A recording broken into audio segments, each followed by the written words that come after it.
எல்லா தமிழ் மக்களுக்கும் என்னுடைய வணக்கம். இன்றைக்கி நம்ம பார்க்க போகிறது பையோலி ஸ்பெஷல் சிக்கன் ஃப்ரை. இங்கே கோழிக்கோடு பக்கத்தில் பையோலின்னு ஒரு இடம் இருக்குது. அங்கே ஹோட்டலில் கிடைக்கிற ஸ்பெஷலாக இருக்கிற ஒரு சிக்கன் ஃப்ரை எப்படி செய்யலான்னு பார்த்துட்டு வரலாம். அதுக்காக 1/2 கிலோ அளவுக்கு சிக்கன் எடுத்துருக்கு. போன்லெஸ் சிக்கன் வேணாலும் எடுத்துக்கலாம், போனோடே இருக்கிற சிக்கன் வேணாலும் எடுத்துக்கலாம். அடுத்தது இதில் மேரினேட் பண்ணுறதுக்கான மசாலா ரெடி பண்ணுறதுக்கு 10 to 15 காஷ்மீரி மிளகாய் எடுத்துக்கோங்க. அதில் தேவையான அளவுக்கு தண்ணி ஊற்றி ஒரு 10 நிமிஷம் ஊற வச்சுக்கோங்க.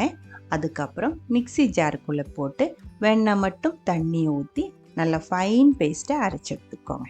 ஊற வச்சு எடுத்துருக்கிறதுனால மிளகாயில் நிறைய தண்ணி இருக்கும், அதனால முதல்ல தண்ணி ஊற்றி அரைக்க வேண்டாம். ஒரு டைம் க்ரஷ் பண்ணதுக்கப்புறம் தேவையான அளவுக்கு தண்ணி ஊற்றிக்கோங்க.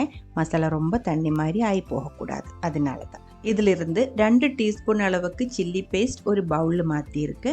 1 டீஸ்பூன் அளவுக்கு காரமாக இருக்கிற மிளகாய் தூள், 1/2 டீஸ்பூன் அளவுக்கு இஞ்சி பூண்டு பேஸ்ட், 1/4 டீஸ்பூன் அளவுக்கு மஞ்சத்தூள், 1/2 டீஸ்பூன் அளவுக்கு சோம்பு பவுடர், 1/2 டீஸ்பூன் அளவுக்கு கரம் மசாலா. லெமன் ஜூஸ் உங்களுக்கு வேணுன்னா இப்போ 1 டீஸ்பூன் அளவுக்கு லெமன் ஜூஸ் இதில் சேர்த்துடலாம். நான் இப்போ சேர்க்கலை. கூடவே 4 டீஸ்பூன் ஃபுல்லாகவே கார்ன்ஃப்ளோர், 1 டீஸ்பூன் அளவுக்கு உப்பு, 3 டேபிள் ஸ்பூன் தயிர்.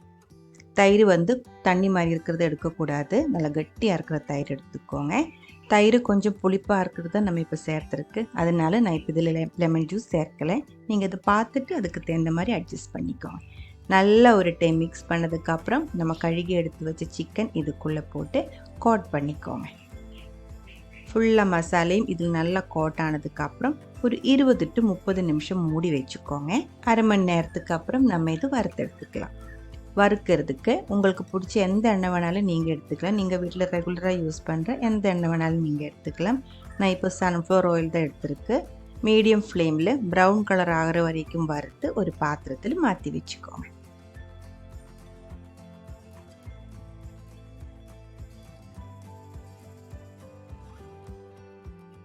அதுக்கப்புறம் துருவன தேங்காய் 1/2 கப்பு இதே மாதிரி பவுலில் போட்டு வச்சுக்கோங்க. கூடவே முன்னாடி நம்ம அரைச்சி எடுத்து வச்ச பேஸ்ட் 2 டீஸ்பூன் நான் இதில் சேர்த்துருக்கு. கூடவே 1/2 டீஸ்பூன் அளவுக்கு உப்பு சேர்த்துக்கோங்க. தேவையான அளவுக்கு நல்லா ஃப்ரெஷ்ஷாக இருக்கிற இன்னும் நல்ல மணமாக இருக்கிற கருவேப்பிலை தாராளமாக சேர்த்து கை வச்சு நல்லா மிக்ஸ் பண்ணிக்கோங்க.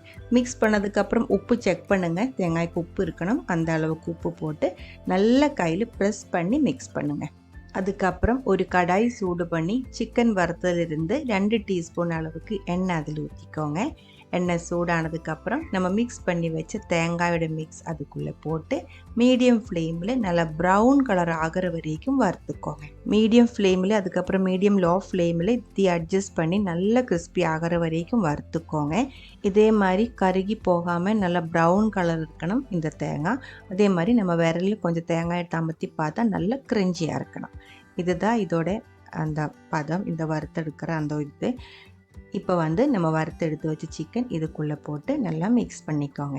இப்போ இந்த டைமில் வேணால் இந்த சிக்கனுக்கு மேலே நீங்கள் ஒரு 1/2 டீஸ்பூன் அளவுக்கு லெமன் ஜூஸ் கூட ஊற்றி மிக்ஸ் பண்ணிடலாம். அது உங்களோட இஷ்டம், பிடிச்சிருந்தா பண்ணிக்கோங்க. நல்லா மிக்ஸ் பண்ணி பிளேட்டில் சூடோடையே சர்வ் பண்ணிடலாம். இதுதான் பையோலி ஸ்பெஷல் சிக்கன் ஃப்ரை. நம்ம சாப்பிடும்போது நல்லா க்ரன்ச்சியாக இருக்கிற அந்த தேங்காய் சேர்த்து இந்த சிக்கன் சாப்பிடணும். பிடிச்சிருக்குன்னு நினைக்கிறேன். பிடிச்சிருந்தா கண்டிப்பாக ட்ரை பண்ணி பாருங்கள். அதுக்கப்புறம் உங்களோட கமெண்ட்ஸ் எல்லாம் சொல்லிவிடுங்க. இந்த சமையல் பிடிக்கிற ஃப்ரெண்ட்ஸுக்கு மறக்காமல் ஷேர் பண்ணி விட்டுக்கோங்க. நீங்கள் இது வரைக்கும் நம்ம சேனலுக்கு கொடுத்துட்ருக்கிற சப்போர்ட் ரொம்ப ரொம்ப நன்றி. உடனே பார்க்கலாம் இன்னொரு ரெசிபியோட. அது வரைக்கும் வணக்கம்.